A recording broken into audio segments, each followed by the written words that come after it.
जय हिंद दोस्तों। आज क्लास 9th के चैप्टर 1 की पहली एक्सरसाइज है 1.1 है ना। उसका पहला क्वेश्चन है कि क्या जीरो एक रेशनल नंबर है, और अगर है तो क्या उसको हम पी अपान क्यू के फॉर्म में लिख सकते हैं, जहाँ क्यू जीरो नहीं होना चाहिए। देखो, is zero a rational number, हमें ये बताना है क्या जीरो रेशनल नंबर है, और अगर है तो you can you right in the form of P upon Q, P by Q के फॉर्म में क्या हम उसे लिख सकते हैं जहाँ पी और क्यू इंटीजर्स हों और Q equal to not zero हो। तो देखो सोल्यूशन क्या होगा इसका। ये सबको पता है कि ये रेशनल नंबर होता क्या है, नहीं पता अगर पिछला लेक्चर नहीं देखे इसका इंट्रोडक्शन तो देख लेना। बताता हूँ रेशनल नंबर क्या होता है। रेशनल नंबर वो नंबर होता है जिसको हम पी अपॉन क्यू के फॉर्म में लिख सकते हैं जहाँ पी और क्यू इंटीजर होंगे और Q equal to not zero, यानी क्यू जीरो नहीं हो सकता। कहने का मतलब रेशनल नंबर वो होता है जिसको हम पी अपान क्यू के फॉर्म में लिख सकते हैं जहाँ पी और क्यू इंटीजर हो और Q equal to not zero हो। ठीक है, यही रेशनल नंबर की डेफिनेशन आर्यन शॉर्ट में रेशनल नंबर है ना। उसके बाद हमें ये बताना है क्या जीरो रेशनल नंबर है क्या। तो देखो ये बताना है जीरो रेशनल नंबर है क्या। हो सकता है कि सबको पता हो जीरो हाँ रेशनल नंबर है, तो जीरो रेशनल नंबर है। ठीक है, वो कैसे मैं बताता हूँ। क्योंकि जीरो अगर रेशनल नंबर हो उसको हम पी अपान क्यू के फॉर्म में देखो लिख सकते हैं, बिल्कुल लिख सकते हैं। अपान में हम वन लगा सकते हैं, क्योंकि अपान में किसी नंबर के अपान में अगर वन लगाओगे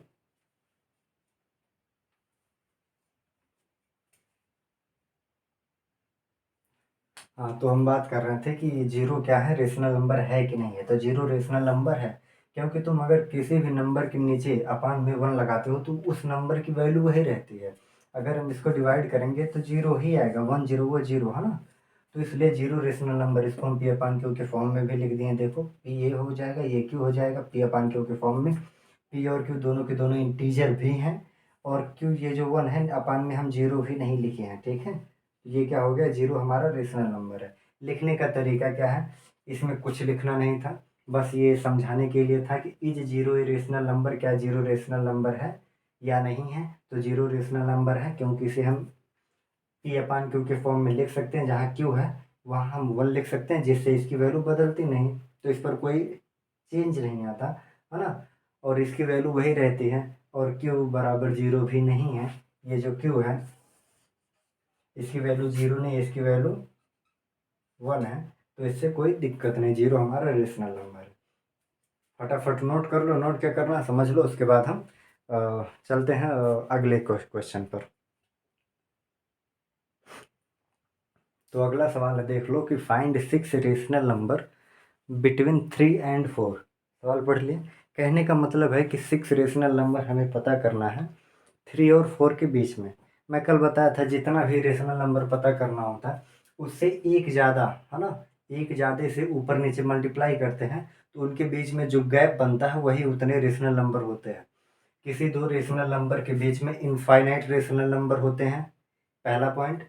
और अगर किसी दो नंबर के बीच में केवल एक रेशनल नंबर पता करना हो, जैसे 3 और 4 के बीच में अगर केवल एक रेशनल नंबर पता करना हो, तो इन दोनों को जोड़ के 2 से डिवाइड कर दो, इनका एवरेज मतलब निकाल लो, एवरेज बोल सकते हो, तो वो एक रेशनल नंबर इनके बीच का आ जाएगा। लेकिन अगर एक से ज़्यादा निकालना हो, तो जैसे इसमें 6 निकालना है तो हम क्या करेंगे, 3 और 4 के बीच में 6 निकालना है, 6 रेशनल नंबर।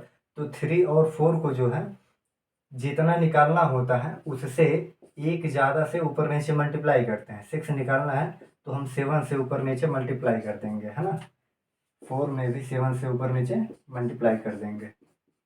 ये कितना आ जाएगा, 7 3 जा 21/7, और ये 7 4 जा 28/7। तो इसके बीच में देखो आ क्या रहा है, 22/7, 23/7, 24/7, 25/7, 26/7 और 27/7। ये जो है यही हमारे सिक्स रेशनल नंबर हो गए, किसके किसके बीच में, 3 और 4 के बीच में। ठीक है, इनमें से हो सकता है कुछ कटे, नहीं कोई नहीं कटेगा, यही आंसर है। ठीक है, बहुत ही बेसिक सा था। फिर से देखो, जिसके बीच में निकालना होता है उसको ऐसे लिख लो, जितना निकालना होता है उससे एक ज़्यादा से ऊपर नीचे मल्टीप्लाई करेंगे, आंसर आ जाएगा। सिंपल में हमेशा सिंपल फंडा लेके चलो। ये लिखने मैथ में देखो, मैथ में लिखो कम सोचो ज़्यादा, तो स्पीड भी बढ़ेगी और मेंटल पावर भी बढ़ेगा, है ना, उसकी एबिलिटी भी बढ़ेगी। जितना निकालना है उससे एक ज़्यादा से ऊपर नीचे मल्टीप्लाई करो, आंसर आ जाएगा। ठीक है, अगला सवाल देखते हैं हम। ठीक है, अब देखो अगला सवाल जो है ये तीसरा नंबर है, ये तीसरा सवाल हो गया, है ना। ये तीसरा सवाल इसमें बोल रहा है कि फाइंड 5 रेशनल नंबर। मैं बोला ना अभी, नंबर क्या किसके किसी बीच में निकालना है, 3/5 और 4/5 के बीच में हमें 5 रेशनल नंबर, 5 रेशनल नंबर पता करना।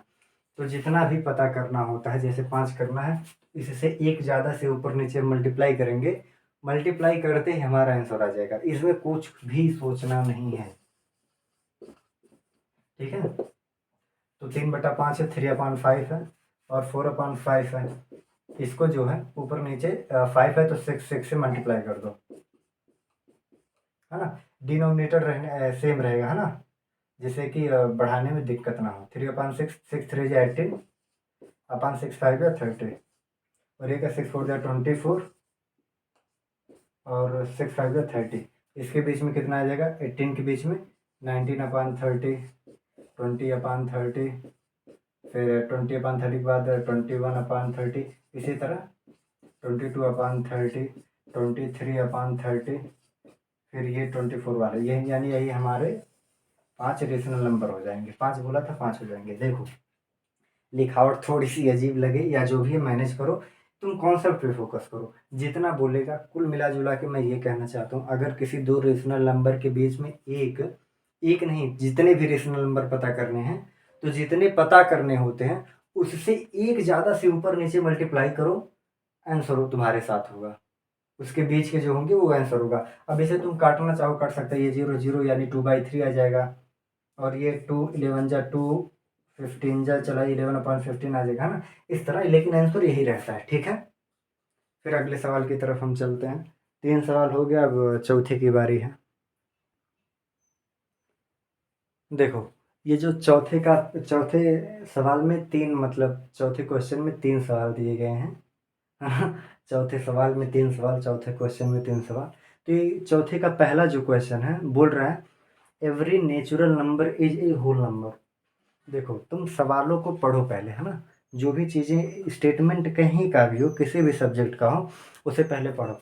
Every natural number is a whole number, क्या सभी नेचुरल नंबर होल नंबर होते हैं? नेचुरल नंबर क्या होते हैं, देखो नेचुरल नंबर 1 2 3 4 ऐसे डॉट डॉट डॉट इनफाइनाइट तक। होल नंबर क्या होते हैं, ये 0 से स्टार्ट हो, 0 1 2 3 4 ऐसे डॉट डॉट डॉट। मैं बताया था इन दोनों में कैसे पता, एक ट्रिक थी, पता क्या, कि याद करने की ट्रिक, कौन 0 से कौन 1 से स्टार्ट होता है। तो होल होल नंबर का मतलब होता है होल, होल नंबर से याद आया, होल होल माने छेद, और छेद एक गोले की तरह होता है, गोला 0 की तरह, 0 से, इसका मतलब है 0 से स्टार्ट होगा। ठीक है, अगर ये 0 शुरू होता है ये 1 से होगा। तो देखो बोल रहा है every natural number is a whole number, क्या सभी नेचुरल नंबर होल नंबर हैं? तो बिल्कुल है मेरे भाई, ये जो है ये पूरे के पूरे नेचुरल नंबर ही तो हैं, ये सब क्या है, नेचुरल नंबर। तो इसका सवाल इस, ये जो स्टेटमेंट है ये क्या हो जाएगा, ये ट्रू हो जाएगा। ठीक है, क्या सभी के सभी नेचुरल नंबर होल नंबर हैं? तो ट्रू हो जाए। लेकिन अगर यही सवाल ऐसा पूछ लेता, क्या सभी के सभी, ये इस सवाल का आंसर हो गया। अब मैं दूसरा अपने से बता रहा हूँ, क्या सभी के, is every whole number is natural number, क्या सभी होल नंबर जो है वो नेचुरल नंबर है? तो नहीं भाई, सभी के सभी होल नंबर नेचुरल नंबर नहीं है, क्योंकि इसमें 0 भी इंक्लूड है, और 0 इस नेचुरल नंबर में नहीं है। ठीक है, इसलिए इस चीज़ को ध्यान देना। अब अगर यहीं ये पूछता every whole number is a natural number, तो आंसर गलत हो जाता। ठीक है, आगे चलते हैं। दूसरा, every integer is a whole number. अब होल नंबर क्या है, होल नंबर 0 1 2 3 ऐसे स्टार्ट होता है इनफाइनाइट तक। इंटीजर में माइनस वाले भी आते हैं, इंटीजर को जेड से लिखते हैं। इंटीजर में माइनस वाले टर्म, माइनस वाले नंबर भी आते हैं, -3 -2 -3, फिर -3 -2 -1, 0 फिर 1 2 3 ऐसे ऐसे होता है इनफाइनाइट तक, इधर भी इनफाइनाइट तक। तो ये देखो इसमें 0 1 2 3 यहाँ से तो राइट में आ रहे हैं, लेकिन ये माइनस वाले जितने भी नंबर हैं इनमें से एक भी होल नंबर में नहीं आ रहा है। तो क्या हो जाएगा, ये फॉल्स हो जाएगा statement. Every integer is whole number, नहीं भाई, कह रहा है पूरा का पूरा इंटीजर जो है वो होल नंबर है, नहीं पूरा नहीं है, कुछ है, हालांकि कुछ नहीं है ना, ये कुछ नहीं है मतलब माइनस वाले नहीं है, तो ये स्टेटमेंट क्या हो जाएगा, फॉल्स हो जाएगा, है ना। पहला ट्रू दूसरा फॉल्स। एक इसमें और बचा है, उसको भी हम देख लेते हैं। उसका है कि every rational number is a whole number, है ना। Every rational number is a whole number, तब तक इतना नोट कर लो। देखो सवाल क्या बोल रहा है कि every natural number is a whole number, है ना। नहीं नहीं, ये है तो पहला था। तीसरा है कि every rational number is a whole number. Every rational number is a whole number मतलब क्या सभी रेशनल नंबर जो है वो होल नंबर हैं। तुम खुद सोचो, क्या सभी रेशनल नंबर होल नंबर हैं? रेशनल नंबर क्या होते हैं? ये जो बोला रीजन, यही रीजन दिया जा रहा है ना। Rational number P upon Q के फॉर्म में होते हैं, जहाँ पी और क्यू इंटीजर होते हैं और Q equal to not zero. और होल नंबर क्या होते हैं? होल नंबर जीरो से स्टार्ट होते हैं, है ना। 0 1 2 3 ऐसे डॉट डॉट डॉट इनफाइनाइट तक, है ना। तो रेशनल नंबर, क्या सभी रेशनल नंबर होल नंबर होते हैं? तो देखो रेशनल नंबर अगर मैं एग्जांपल के लिए उठा लूँ, एग्जाम्पल के लिए उठा लूँ 2 को, है ना। क्या 2 ये रेशनल नंबर है कि नहीं? बिल्कुल, क्योंकि इसे हम अपान में 1 लिख सकते हैं और अपान में 0 भी नहीं, पी बाई क्यू के फॉर्म में दोनों इंटीजर और क्यू 0 नहीं है। तो क्या 2 रेशनल 2 होल नंबर भी होगा? बिल्कुल होगा, क्योंकि 2 यहाँ पर है।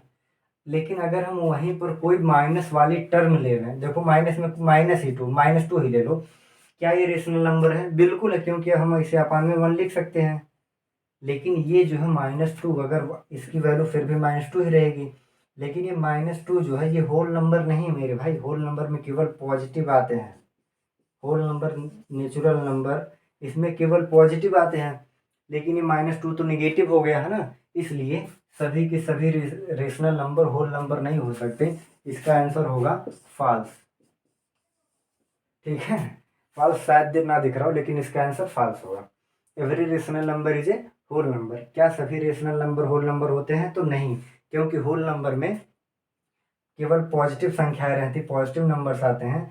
और रेशनल नंबर हम ये माइनस वाली नंबर, माइनस डिजिट को भी हम रेशनल नंबर बना सकते हैं। तो इसी तरह तुम्हारी ये पहली एक्सरसाइज होती है ख़त्म। Bye bye, take care. उतारो, ध्यान से समझो, मैथ रटो मत भाई, ध्यान से समझो। मेरा समझ में आ रहा है, किताब से पढ़ो, दोस्तों से पढ़ो, किसी से पढ़ो, हालांकि समझ में क्यों नहीं आएगा, है ना। ध्यान से पढ़ो। फिर मिलते हैं अगली क्लास में। जय हिंद दोस्तों, तब तक के लिए चलते हैं।